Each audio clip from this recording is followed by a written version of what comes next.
kind of like to say this. It's cool. Okay. Say good morning. Good morning. It's nice testing. Okay. All right. Good. All right. Hey, what's up, man? This is JT watching the Chronicles, and this is an episode of Positive Cape Cod. Positive Cape Cod, I showcase people, places, things that are positive going on, and not necessarily doesn't always have to be on the Cape, but I live here, so we're starting here. All right. So if you want to change it, call me up, and I'll come to where you are. You gotta just pay for gas money. Now, I gotta tell. Listen, gas is tight. It's fair, yeah. Right. This is true. Introduce yourself. Robin Farnsworth. Nice and clear. You hear that? Robin is from the Cape, not originally, but she wrote a book called Through the Greater Weight of Glory. No. No. The Greater Weight of Excuse me. See, I want to make sure. The Greater Weight of Glory. See, when we get the right book. I'm putting it up there on the page so you see it. The Greater Weight of Glory. What's it about? Just give me a little insight into what it's about. It starts with I'm a nurse.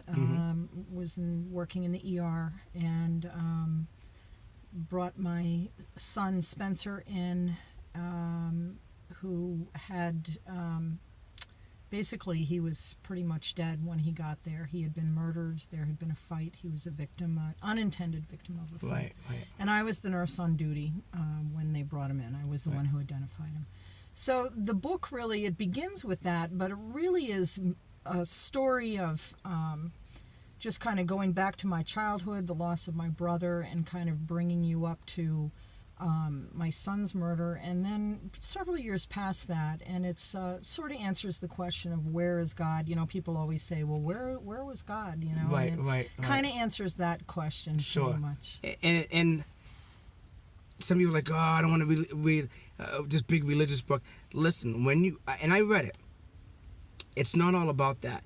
It's actually about what she went through as her childhood and to where she was now, and if she could have actually made it through if she didn't go through the things that she went through.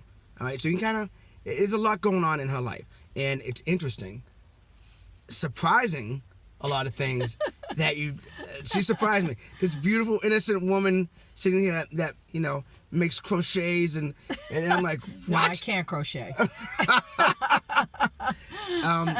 But it was very interesting. I actually finished it, and it's a lot to say for me to finish a book. Just want to give you guys a heads up. Yeah. What made you write the book? I think a couple of reasons. One major one was, a lot of people knew my story and what I went through, which is, probably everyone would agree, one of the very worst things a person can go through. Right. And not everyone knew the whole story, my whole background. And I think a lot of people would look at me like, how on earth could a person survive that and go through it? Right. So I really felt like I did have to give God the credit for that one. Sure. And absolutely. It's been interesting because I want to say, really the book, Dr. Rudman left a really beautiful review on Amazon saying that, Dr. Rudman did. The book is really good for Christians and non-Christians alike because... Sure. It really points to hope, and I think it points to a lot of things that are kind of missing today. Yeah. Just kind of having courage and just kind of saying, well, yeah, this is hard. Life is hard. Right. But it's okay sometimes for it to be hard. Absolutely. And you get through it, and you actually learn a lot of things through it as well. And I think just the way society is, and the way a lot of the new parents, and I say new parents because I'm talking to some of you guys out there. Yeah. It wasn't so bad when we were kids to have strict parents, all right? Yeah. So I'm not saying that is some people get older and they're like, I'm not going to be as hard as I was on my kids. Well, you know what? It might be okay to kind of reel them in. Yeah. Oh, yeah, You know what I mean? I did with mine, yeah. Right. And it doesn't matter. You never know what's going to happen in your life. Yeah. But I hate the coulda, shoulda, wouldas. You know what I mean? Yeah. And I never say, rule one, never say not your kid. Right. That's so true. Never so say. True. Yeah. I've learned that too. And you're like, Yeah. It might still hurt, whatever the situation is. Right. But it might not hurt as bad as some people that are blind. I know some people that just put blinders on when it comes to their kids all the time. Right.